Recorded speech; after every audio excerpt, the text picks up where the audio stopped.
Bismillahirrahmanirrahim. Assalamualaikum warahmatullahi wabarakatuh. Selamat bertemu kembali di video pembelajaran bahasa Arab. Video ini akan membahas tentang i'rab dan pembagiannya. Tetapi sebelum teman-teman menonton video ini, bagi yang belum menonton video sebelumnya yang membahas tentang pembagian kata dalam bahasa Arab, alangkah lebih baiknya untuk menonton video tersebut agar bisa lebih memahami video yang ini dan video-video selanjutnya. Oke, kita langsung saja masuk ke materi.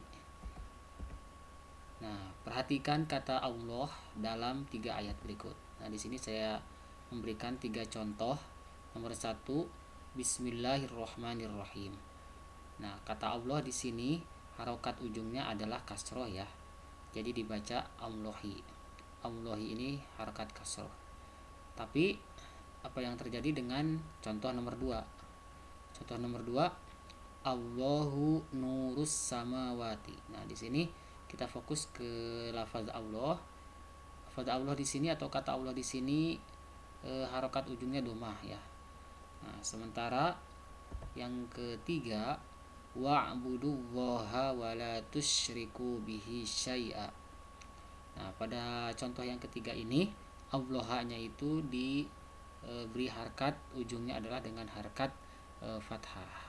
Sehingga bisa kita simpulkan harkat ujung kata Allah mengalami perubahan dari kasroh, domah, dan fathah. Nah, kenapa ya terjadi perubahan seperti ini?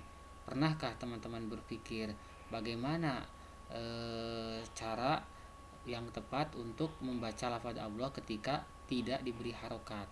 Ini kan kebetulan diberi harokat. Nah, konteksnya kalau misalnya tidak diberi harokat, bagaimana cara membacanya? Apakah dibaca kasroh, apakah dibaca domah, atau dibaca fathah? Nah, ini merupakan bagian dari pembahasan yang sangat penting di dalam ilmu nahwu. Nah, proses perubahan tersebut ya, tadi perubahan harokat maksudnya dari kasroh, domah, dan fathah itu dalam bahasa Arab disebut dengan i'rab. Jadi proses perubahan yang seperti ini, perubahan ujung-ujung kata ini dalam bahasa Arab disebut dengan i'rab. Nah, untuk selanjutnya kita akan definisikan apa sih sebenarnya definisi i'rab secara formal di dalam bahasa Arab atau di dalam ilmu nahwu. Nah, secara bahasa tadi sudah disinggung bahwa i'rab itu artinya perubahan. Artinya kalau dilihat dari secara literal ya, secara makna kamus gitu, maka i'rab itu artinya perubahan. Tetapi yang dimaksud dengan i'rab di dalam ilmu nahwu ini adalah secara formalnya seperti ini. Jadi i'rab adalah taghyiru awakhiril kalimi likhtilafil awamili ad-dakhilati 'alaiha. Yang artinya adalah perubahan ujung-ujung kata ya. Jadi perubahan ujung-ujung kata yang disebabkan perbedaan amil. Amil itu adalah faktor penyebab perubahan yang masuk kepadanya, maksudnya kepada kalimat tersebut.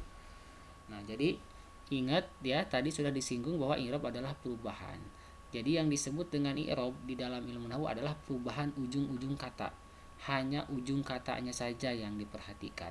Sementara jika ada terjadi perubahan dari awal sampai sebelum ujung, itu bukan domainnya, bukan ranahnya ilmu nahwu. Itu ranahnya ilmu sorof. Nah, ilmu nahwu ini hanya akan memperhatikan ujung-ujungnya saja.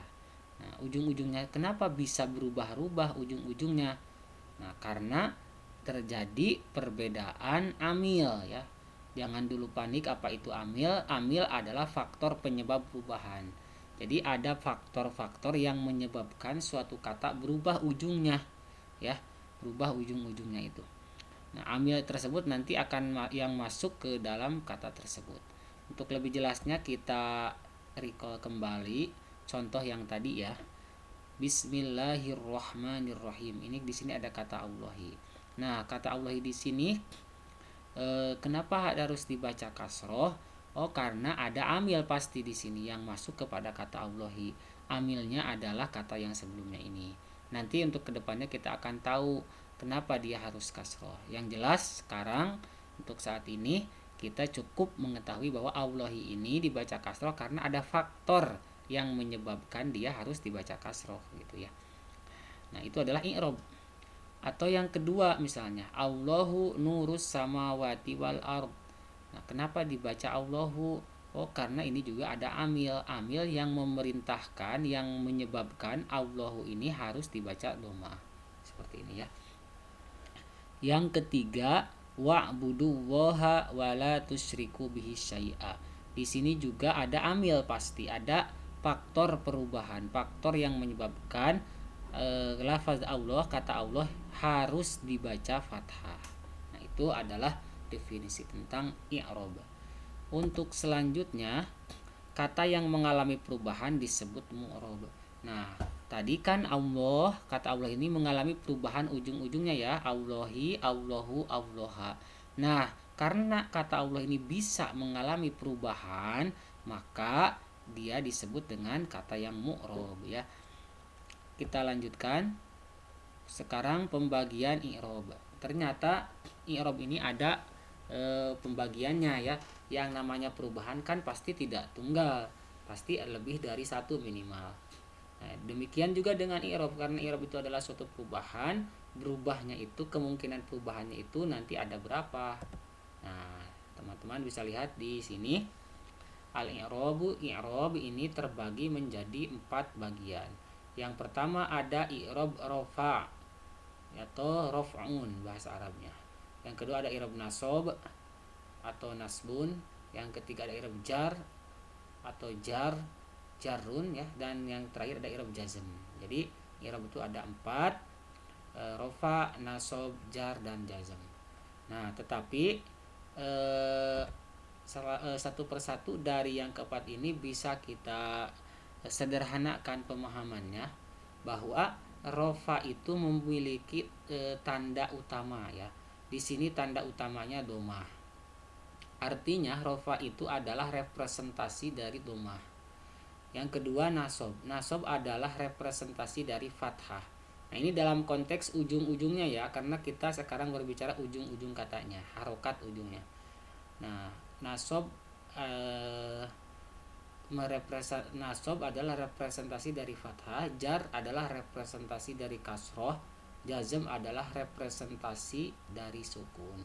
Akan tetapi harus diingat di sini, harus digarisbawahi, ini adalah domah, fathah, kasroh, sukun ini adalah tanda utamanya. Jadi bukan berarti rofa itu harus selamanya domah, bukan berarti nasab harus selamanya fathah, bukan berarti jar harus selamanya kasroh, bukan berarti jazm harus selamanya sukun. Ada kondisi-kondisi tertentu di mana rofa itu bukan domah, nasab itu bukan fathah, dan seterusnya. Untuk lebih jelasnya nanti akan dibahas di video berikutnya. Nah, sekarang kita akan membahas domain keberlakuan i'rab. Tadi kan i'rab ada 4. Di mana saja dia berlaku? Apakah semua kata yang 3 kemarin, jenis kata yang isim, fi'il dan haraf ya, atau huruf, itu bisa menerima i'rab semuanya atau tidak? Nah, makanya kita harus tahu domain keberlakuan i'rab itu di mana saja. Nah, di sini adalah domain keberlakuan i'rab. Yang pertama ada i'rab yang khusus untuk isim saja.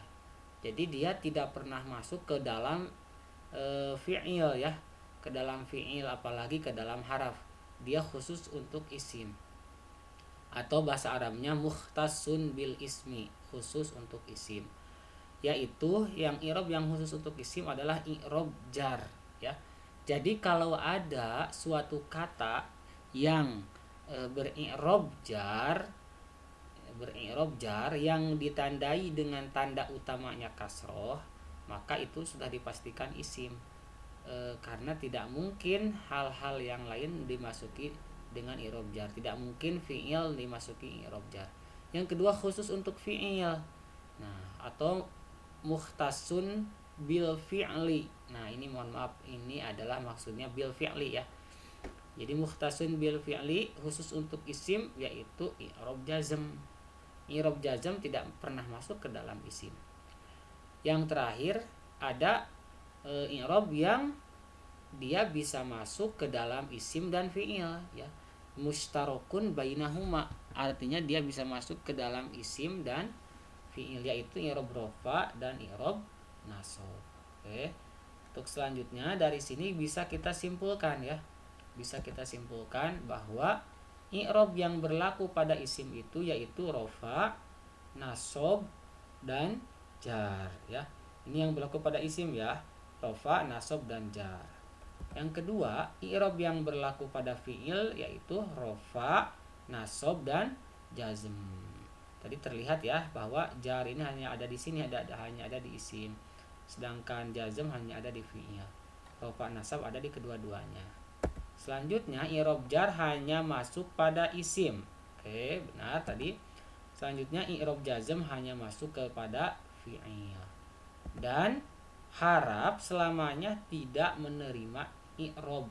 Tidak menerima i'rob ini nanti adalah mabni. Tadi kan di awal sudah dibahas bahwa kata yang mengalami perubahan atau i'rob disebut mu'rob.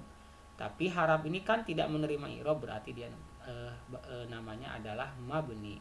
Ini juga akan dibahas di video-video sebelumnya. Semoga bermanfaat.